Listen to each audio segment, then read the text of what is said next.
Burrow with his team down 3-zip. Wraps up the first drive. Joe Burrow to CJ Uzomah. And what does he do, MJD? He does the icky shuffle. But then he threw the gritty on top of it. That's what you didn't see. Watch the gritty. Oh, they didn't show it. That's cold-blooded. Ensuing Raiders drive. What in the world? Why are we blocking Trey Hendrickson with a tight end? Larry Ogunjobi. Come on, Larry. Get to the crib. Come on now. Foster Moreau, he ain't going to go against him. You know, sometimes we outthink ourselves. Mistakes. Yep. I told you, mistakes. All right, second quarter, it's 13-6. Burrow again to CJ Uzomah. A divine toss over Diablo. Oh, gosh, right over his head. You kidding me? Hey, what a throw. And 4 plays later, creative from Brian Callahan, the OC, 4th and 1. This is Debo-esque with Jamar Chase. A gain of 16 gets it in the red zone. Now, here's a critical play. 2 minutes to go. Bengals up 7. Burrow on 3rd and 4. He rolls out. Does he throw it before he's out of bounds? Okay, he does. Tyler Boyd catches it, but there's an inadvertent whistle on the play. Listen to this. Caught in the back by Boyd.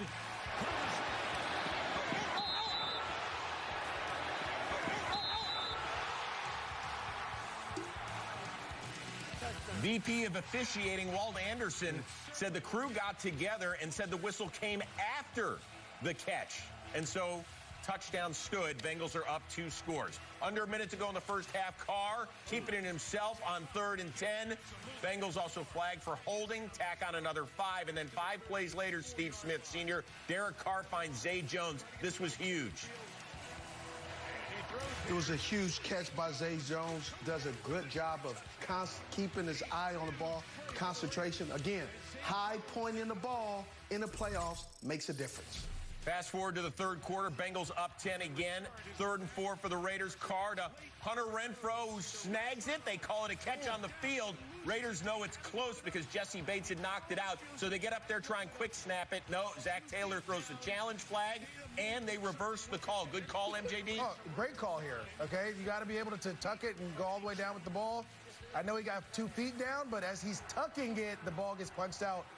Hey, you know it's the playoffs, right? Reversal of fortune, incomplete, and eventual punt. It's now 23-16, Bengals in the 4th. Under 12 to go, 3rd and 7. Burrow to Jamar Chase set a Bengals rookie playoff single-game record, 9 for 116. 6 plays later, Joe Mixon on 3rd and 1.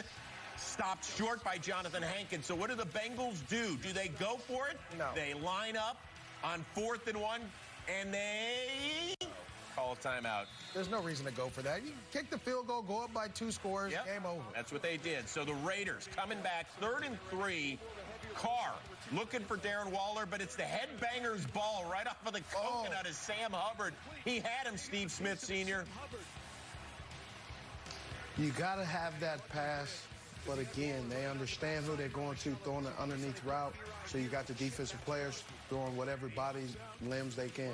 So they settle for a field goal. Raiders down 7, and they get a stop on 3rd and 11, stopping Uzomah shy of the first down, forcing a punt. So under 2 minutes to go, here comes Derek Carr. Has as many comeback wins as anybody since he entered the league in 2014. 3rd and 17, the snag by Darren Waller. One of his 7 for 76. Another look at this. Look at it. Dot. That's a dot. Oh, that's as good a throw as you'll see, and catch as well. Under a minute to go, 3rd and 10. Carr, Zay Jones. Now, this is critical. He gets the first down. Raiders, no timeouts left. They decide to clock it. So there's first down. Well, listen, you clock it because you want to. Your next play should be your best play. Well, let's see. 2nd and goal. Was it their best play? Should be. Jesse Bates jumps it and knocks it away from Jones. I like the play, man. You have Waller beating the cheese. Try to get Zay Jones behind him. 3rd and goal. They try to get it to Hunter Renfrow. He kind of loses his footing, and so now we're on 4th and goal from the 9. Carr, again, I don't get this. Looking for Zay Jones. It's not even into the end zone. Jermaine Pratt picks it off. The Bengals have their first playoff win since beating the Oilers 31 years ago. People who are new to football are like, the Oilers? Yeah, they used to be in Houston. So the Bengals are celebrating in Ohio. Happy for the city. I think the city can finally exhale. I get that. We haven't felt that pressure.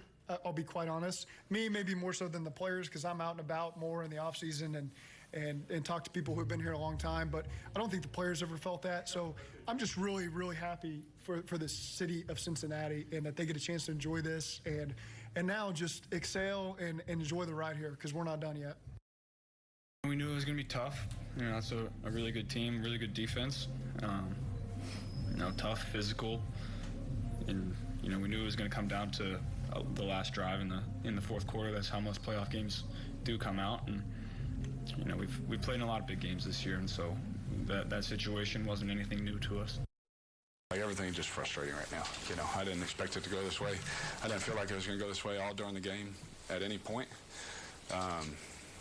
all the way up until the last, you know, a couple seconds. So everything just pretty frustrating. All right, we'll have much more on the whistle that was or shouldn't have been coming up in just a bit. But the Raiders, if they're going to pin their loss on something, it might be their lack of efficiency in the red zone. 1 touchdown in 5 trips. During the season, they were ranked 27th in terms of scoring touchdowns in the red zone. So this has been a problem for them all year, and now their season is over because of it. So, MJD, what went wrong when they got inside the 20? A lot of things happened.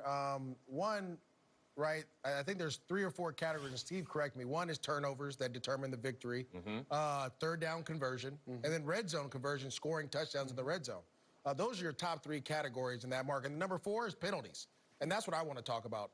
You had so many times where you had some big plays, and then all of a sudden, a holding penalty or hands to the face. Here, this is holding. Look, you're running the ball, you're at the 1-yard line. You're going to run that in. Holding penalty. And it wasn't that they had 7 penalties, just when they happened. Here, illegal lineman downfield. Another big gain to start a drive.